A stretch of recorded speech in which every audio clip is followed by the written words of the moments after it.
इतने सालों के नौकरी के बाद आखिरकार मैंने रिटायरमेंट ले ही लिया। आज परिवार के बहुत सारे लोग इकट्ठे हुए हैं मेरे लाइफ हिस्ट्री को सुनने के लिए।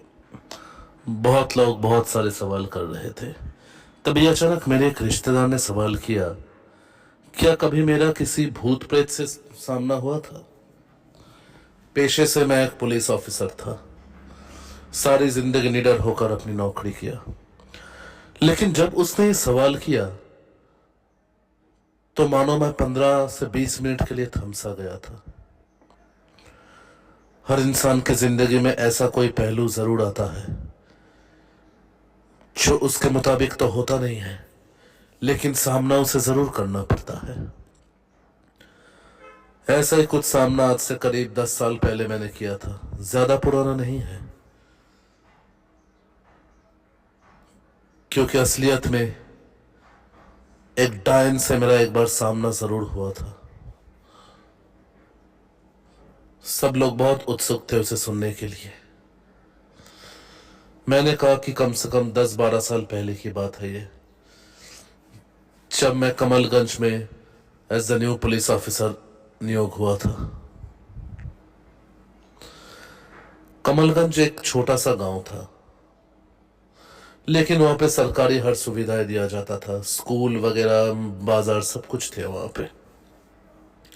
सब लोगों ने मेरा हार्दिक स्वागत किया वहां पे। देखते देखते कमलगंज में मेरा काम शुरू हुआ। पहले कुछ हफ्ते अच्छे से ही काम चला। एक दिन मैं अपना काम खत्म करके अपने क्वार्टर की तरफ लौट रहा था। वहां पे एक दूसरा बड़ा रास्ता था। उस दिन उस रास्ते पे कुछ काम चल रहा था, तो मुझे वो दूसरा रास्ता लेना पड़ा। ऐसे ही चलते चलते बारिश का मौसम था। अचानक देखा कि मेरा कार का टायर किसी चीज से टकराया।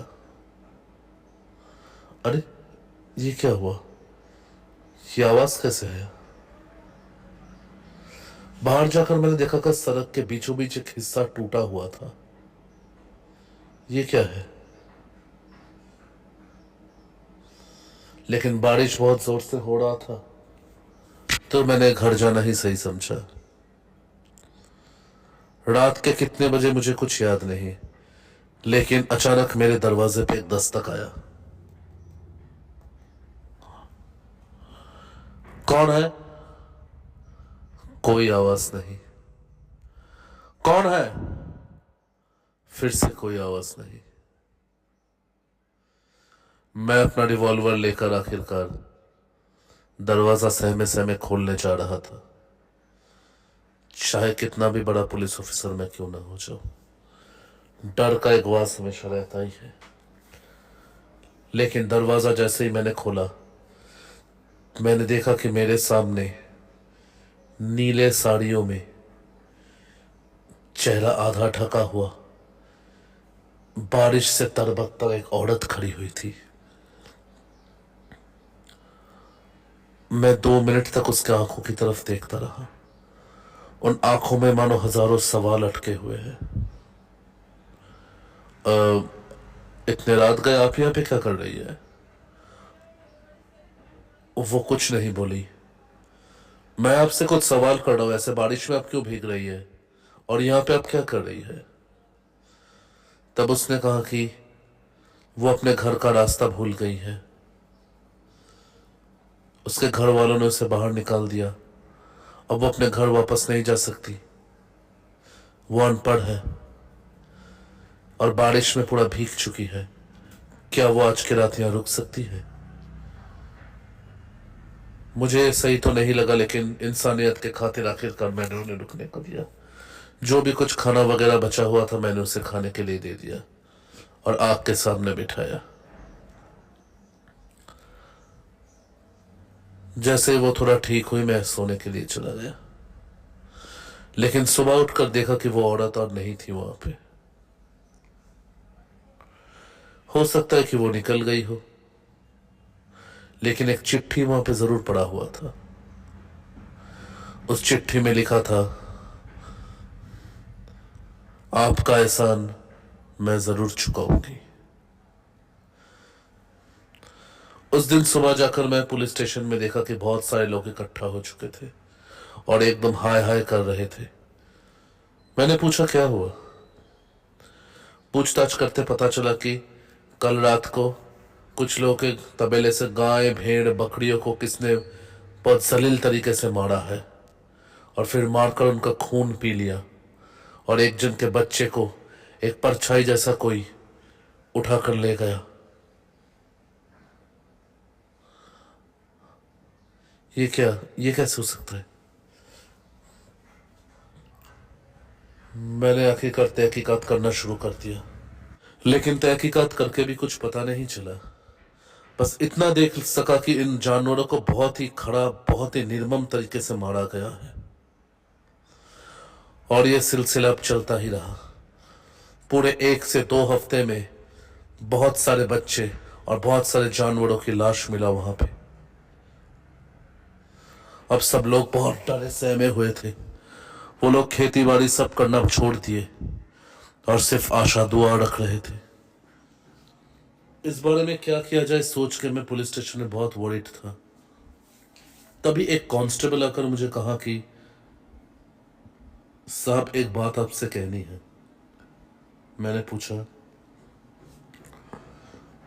कहा कि देखिए हो सकता है इस बात पे आपका कोई भरोसा ना हो, लेकिन ये गांव वाले इस बात पे भरोसा करते थे, क्योंकि इस बात को बहुत साल हो चुके हैं तो अब सब शायद इस बारे में भूल गए होंगे, लेकिन इसे हमेशा के लिए भुलाया नहीं जा सकता।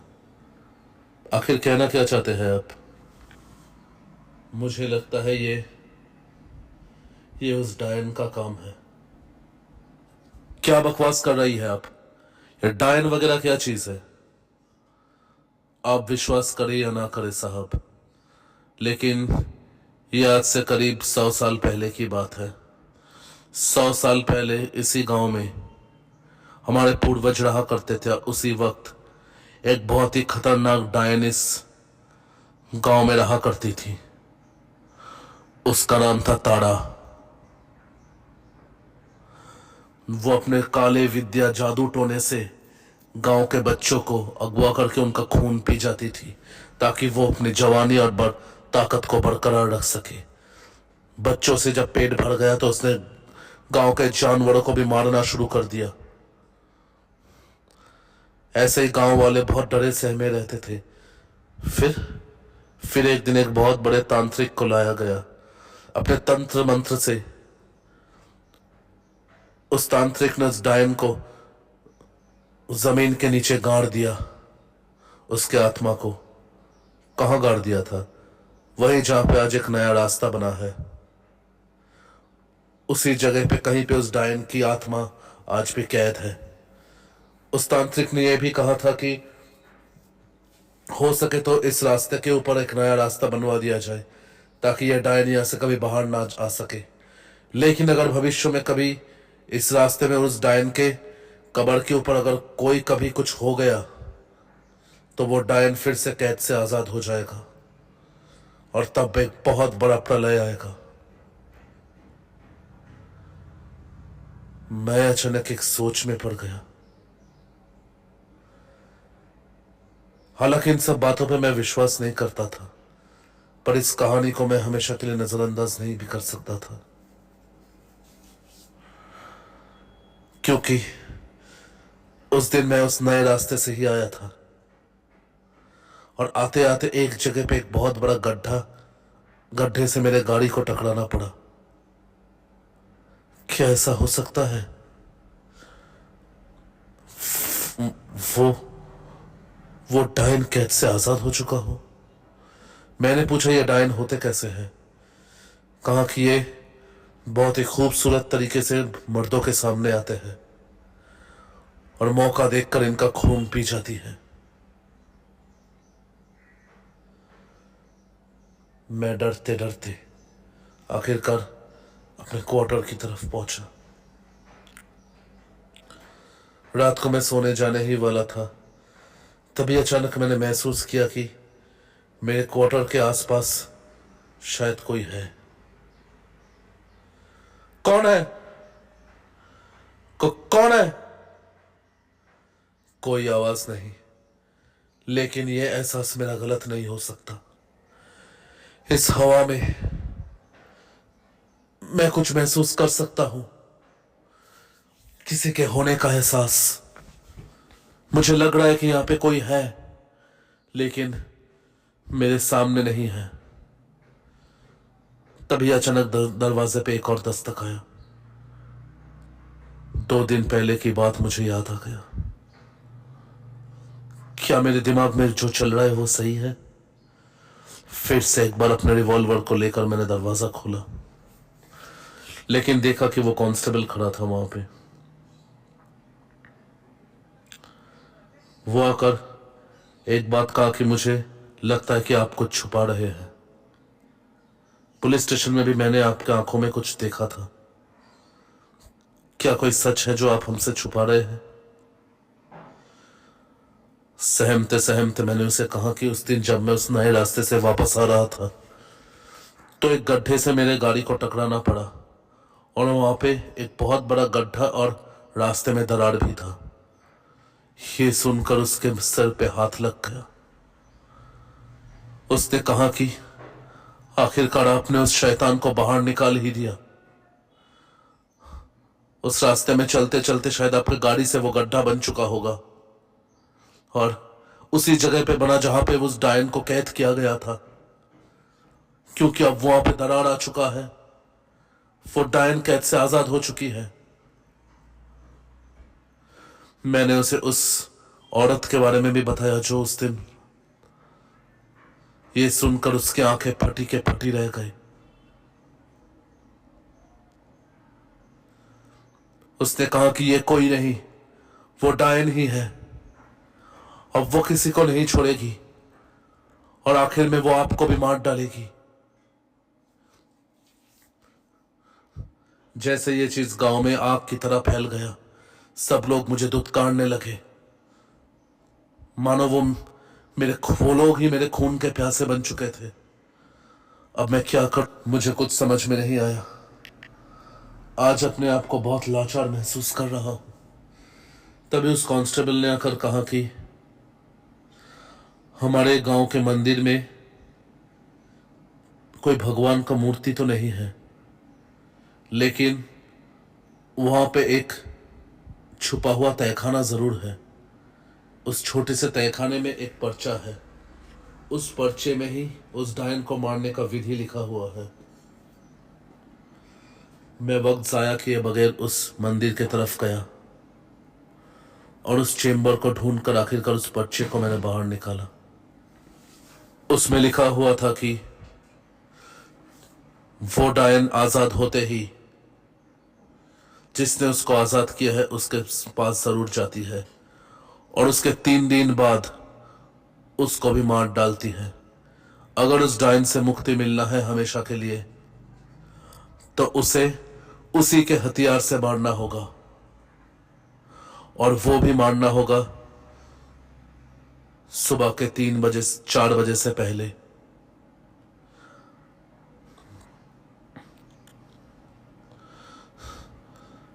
आखिरकार जब गांव वालों को यह पता चला तो मानो उनके शरीर में, उनके आंखों में डर का एक अलग ही छाप था। मैंने उनको आश्वासन दिया कि अब और कोई नहीं, मैं स्वयं उस डायन से लड़ने जाऊंगा। आज ही वो 3रा दिन है। मुझे पता है वो मेरा कत्ल करने के लिए जरूर आएगी। गांव वाले मेरे क्वार्टर के आसपास इर्द गिर्द कहीं छुपे हुए थे। रात का वक्त था। देखते देखते हवा का रुख बदलने लगा। बिजली गिरना शुरू हो गया। एक तूफान सा चलने लगा था, और तभी मैंने हवा में वो अजीब सा हंसी महसूस किया। एक अजीब सा एहसास मुझे होने लगा। ना मेरे पास मेरा रिवॉल्वर था और कुछ, और देखते ही देखते एकदम से मेरे सामने वो प्रकट हुई। वही नीली साड़ी, लेकिन इस बार उसका चेहरा आधा ढका हुआ नहीं था। अब उसका पूरा चेहरा मेरे सामने था। उसके बिखरे खुले सफेद बाल हवा में लहरा रहे थे। उसकी आंखें नहीं थी, आंखों के जगह लाल ज्वाला था, बड़े लंबे दांत, उल्टे पैर, हवा में खुद मंडरा रही थी वो।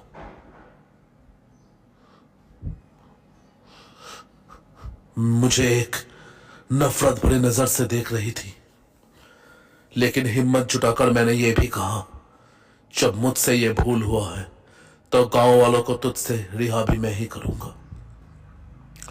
ये बात कहते ही वो मेरे गले को दबोचने के लिए अपने बड़े नाखून लेकर मेरे तरफ बढ़ने लगी, लेकिन तभी एक अदृश्य शक्ति से वो मेरे पास नहीं पहुंच पाई। ये कैसे हो रहा है? तभी मेरा नजर मेरे गले के उस लॉकेट पे गया। घर से निकलने से पहले मेरे माँ ने अष्टधातु से बनाया हुआ ये लॉकेट मुझे पहनाया था, जोर जबरदस्ती से। आखिरकार कोई ना कोई शक्ति तो जरूर होता है, मुझे विश्वास हो गया था। लेकिन फिर भी वो डायन हार नहीं मानी। उसने एक बड़ा सा खंजर अपने हाथ में लिया। मैं समझ गया यही वो शस्त्र है जिससे मैं उसे मार सकता हूं, लेकिन इस शस्त्र को मुझे उससे लेना पड़ेगा। वो उस खंजर को लेकर मेरे तरफ पड़ने लगी। मैं वहां से भागा, लेकिन वो मेरे पीछे पीछे आने लगी। मैं क्या करूं, मुझे कुछ समझ में नहीं आया। तभी मैंने उस अष्टधातु के लॉकेट को खोला और खोलकर जोर से उसकी तरफ फेंका। उस अष्टधातु के लॉकेट से वो थोड़ी देर के लिए निष्क्रिय जरूर हो गई, और तभी मैंने जाकर उस खंजर को उसके हाथ से ले लिया और लेकर एक ही बार में उसके सीने के आर पार कर दिया। हमारे आंखों के सामने ही वो डायन जलकर राख हो गई। अब सब ठीक हो गया। उसी के शस्त्र से मैंने उसे मार दिया था। अब इस गांव को हमेशा के लिए मैंने मुक्त कर दिया। सब लोगों ने दिल से मेरा धन्यवाद किया था। एक आतंक का आखिरकार खत्म हुआ। उसके करीब 1 साल और मैं कमलगंज में था। उसके बाद आखिरकार मैंने अपना तबादला करवा लिया।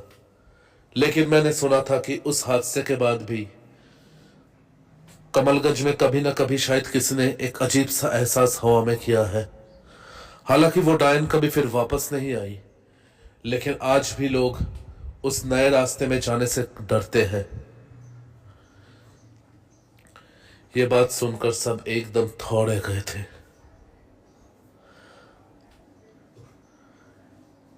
आज जैसे सब लोग मेहमान बनकर मेरे घर में आए हैं, वो आतंक भी मेहमान बनकर ही मेरे घर आई थी। लेकिन कहते हैं ना, हर मेहमान को घर में जगह नहीं देना चाहिए। मुझे वो बात समझ में आया। तो दोस्तों, कैसा लगा आपको ये कहानी? अगर ये कहानी अच्छा लगा हो तो प्लीज प्लीज चैनल को सब्सक्राइब कीजिए, ज्यादा से ज्यादा लाइक कीजिए और रेड कलर का बटन प्रेस कर दीजिए, ताकि जब भी हम कोई नया इवेंट, नया इंसिडेंट या नया स्टोरी पोस्ट करें तो आपको सबसे पहले इसका नोटिफिकेशन चला जाए। तो आज के लिए बस इतना ही। मिलेंगे आप लोगों से एक और अगले एपिसोड।